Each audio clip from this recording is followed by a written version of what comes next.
want to talk a little bit about one of my favorite subjects having to do with education and engagement of youth audiences.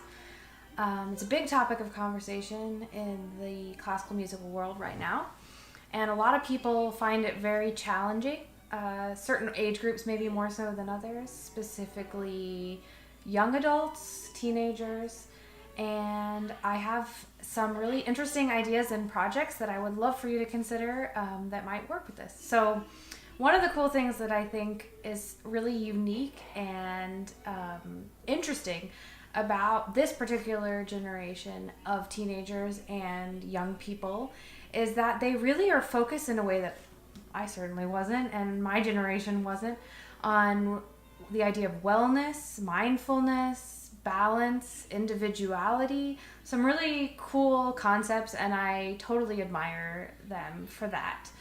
And you can see that reflected in a lot of the current popularity of yoga, meditation, other mindfulness practices, even crystal healing if you're into that sort of thing. And I think that this is something that we really, as musicians, especially classical musicians, should harness and pay attention to. I think as a musician myself and also as a psychology student, there's a lot of parallels that we can draw there, a lot of opportunities for us to create experiences that help this generation connect to classical music and genres of music they might not be so familiar with.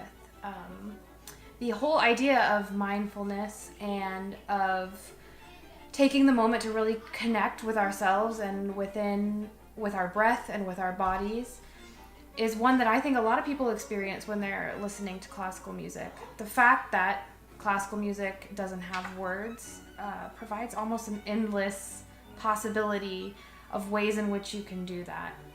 And so one of the projects that I would really love to pursue with Opus 76 would be to set up situations where that could happen in high schools and maybe perhaps in college campuses, places where that generation of people are likely to hang out. And I think that we also have to remember as classical musicians that when the music that we are performing on a regular basis was written, it was the popular music of the time, and therefore everybody was sort of familiar with the idea of going into a room, hearing a piece that they perhaps hadn't heard before, and listening to it in a creative way. Much like you do if you were to imagine, I do this with my students a lot, to imagine that when you're hearing a new piece of music you've never heard for the first time, that it's the soundtrack to a film. And one of the exercises that really gets them excited about music is for them to think about, well, what would be going on in the film if this was the music that was occurring in the background? Or does this, or have them, if they're smaller students, draw a picture. What do you think this is happening here? Do you hear different sections? It just gives us a way to connect with our creativity.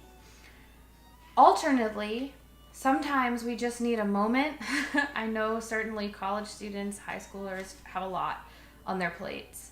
They have many activities, they have a lot of demands that previous generations didn't face, a lot of things going on. And so it's nice to use classical music as a moment, as sort of an oasis, as a time to just turn off the inner voice that's going on in our head, to listen to the sounds, feel those sensations in our bodies, and to just have a moment of calm in the storm.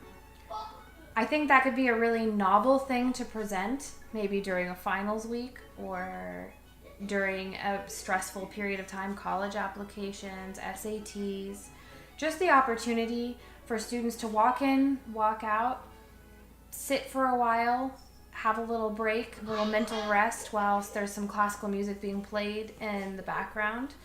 And, you know, we could even, as a psychology student, I would love to talk as little as possible at this event, but also maybe just to sprinkle in a few relaxation exercises, a few prompts to think about resilience and ways that you can incorporate music into positive thought patterns. So those are a few ways that I think that we could really approach the young audience, an audience that's typically considered to be a little bit harder to engage, or maybe has been neglected a little bit when we look at outreach. And I would hope that if you're interested in that idea, that you would check it out. Thanks.